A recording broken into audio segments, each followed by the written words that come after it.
శ్రీమాత్రే నమః. సద్గురు జ్యోతిష్యాలయం వారి యొక్క విశ్వావసునామ సంవత్సర 2025 మార్చి 29 నుండి మొదలు పెడితే మళ్ళీ 2026 మార్చి 28 వరకు వచ్చే ఈ తెలుగు నూతన సంవత్సరంలో వచ్చినటువంటి సంవత్సర రాశి ఫలితాలని మనం ఇప్పుడు తెలుసుకోబోతున్నాం.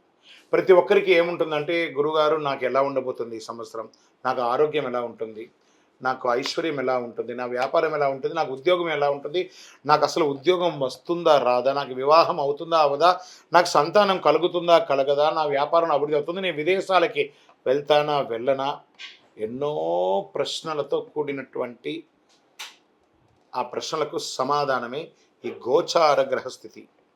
ఇందులో మళ్ళీ చెప్తున్నాను, గోచార గ్రహస్థితి మీ యొక్క వ్యక్తిగత జాతకానికి ఒక 30 నుంచి 40% మాత్రమే వర్తిస్తుంది. మీరు పుట్టినటువంటి ఆ లగ్నం, మీ యొక్క టైం ప్రకారం ఒక లగ్నం ఉంటుంది, మీ నక్షత్రం ఉంటుంది, మీ పాదం ఉంటుంది. దాని ప్రకారంగానే సంపూర్ణ జాతకాన్ని తెలుసుకోవడం కుదురుతుంది. నేను చెప్పే ఈ గోచార ఫలితాన్ని కొంతవరకు తీసుకోండి. తర్వాత మీ యొక్క వ్యక్తిగత జాతకాన్ని మీ పరిసర ప్రాంతాల్లో ఉన్నటువంటి గురువులను సంప్రదించండి.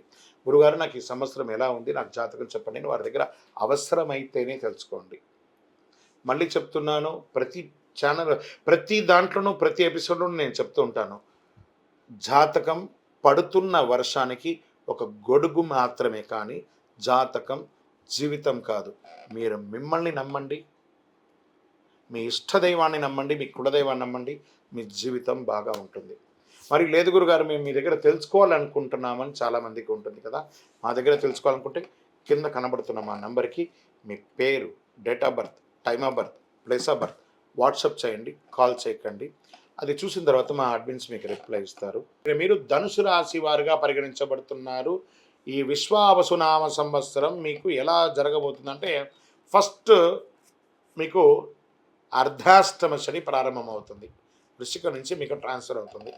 కాస్త నోరు అదుపులో పెట్టుకోవాలి. ధనుసు రాశి మిత్రులారా, మీరు ముందు నోరు అదుపులో పెట్టుకోవాలి ఫస్ట్. ఈ సంవత్సరం కానీ సంవత్సరం చాలా బాగుంటుంది. తృతీయ శని కావున చాలా వరకు అనుకూలుడు. రుణ విముక్తి, భూగ్రహ సంపాదన, ఉద్యోగ ప్రాప్తి కలుగుతుంది.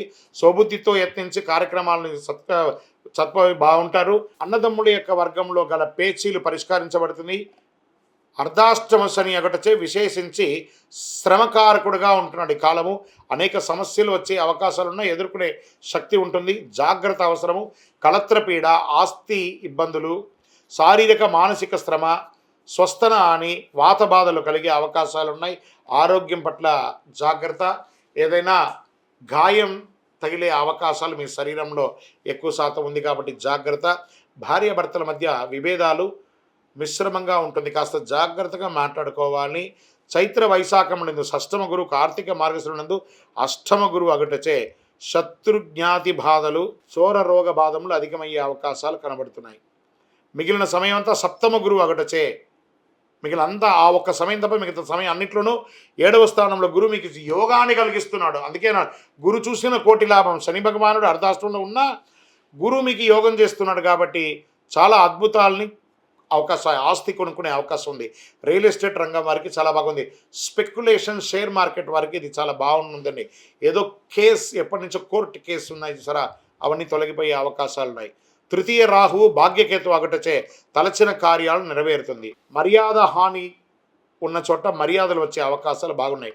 సంవత్సరం అంతా కుజుడు అనుకూలంగా లేడు కాబట్టి కాస్త జాగ్రత్తగా ఉండండి. ఇతరులతో మాట్లాడేటప్పుడు, వాహనం నడిపేటప్పుడు, ఏదైనా ఒక కలహం వచ్చినప్పుడు మీ నాలికను, మీ నోరుని కంట్రోల్ పెట్టుకుంటే అన్నీ సెట్ అయిపోతుంది. ఇంకా నక్షత్ర ప్రకారంగా తీసుకుంటే మూలా నక్షత్రం వారికి సంవత్సర ఆరంభం నుండి వైశాఖ పూర్వార్థం వరకు, తిరిగి భాద్రపద బహుళం నుండి మాఘపూర్వం వరకు నైదన తారయందు శని, సంవత్సరారంభం నుండి కార్తీక బహుళం వరకు నైదన తారయందు రాహు సంచరిస్తున్నారు. పూర్వాషాఢ నక్షత్రం వారికి వైశాఖ బహుళం నుండి భాద్రపద బహుళం వరకు, తిరిగి మాఘ బహుళం నుండి సంవత్సరాంతం వరకు నైదన తారయందు శని, ఆషాఢ బహుళం నుండి సంవత్సరాంతం వరకు జన్మతారయందు కేతు సంచరిస్తున్నాడు. ఉత్తరాషాఢ వారికి సంవత్సర ఆరంభం నుండి ఆషాఢ బహుళం వరకు జన్మతారయందు కేతు సంచరిస్తున్నాడు. మొత్తం మీద ఈ సంవత్సరంలో 70-30గా మీకు తీసుకోవచ్చు. ఈ 70% అనుకూలం, 30% ప్రతికూలం ఉంది. ఈ ప్రతికూలాన్ని అనుకూలంగా మార్చుకోవడానికి ఏమేమి ప్రయత్నాలు ఉన్నాయో అవన్నీ కూడా చేయండి. ఇష్టదైవ ప్రార్థన అవశ్యం. 7 అనే ఒక సంఖ్య మీకు చాలా కలిసి వస్తుంది.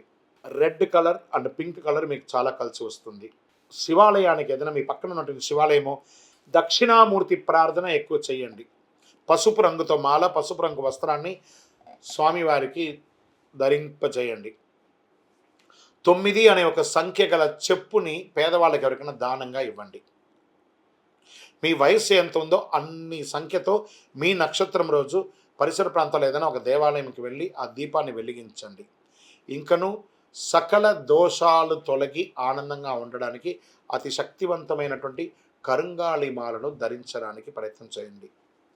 మళ్ళీ చెప్తున్నాను, ధనుసు రాశి విద్యార్థులారా, మీరు అద్భుతమైనటువంటి విద్యను సాధించే ఒక మహా సంవత్సరంగా ఈ 2025-26 ఉండబోతుంది.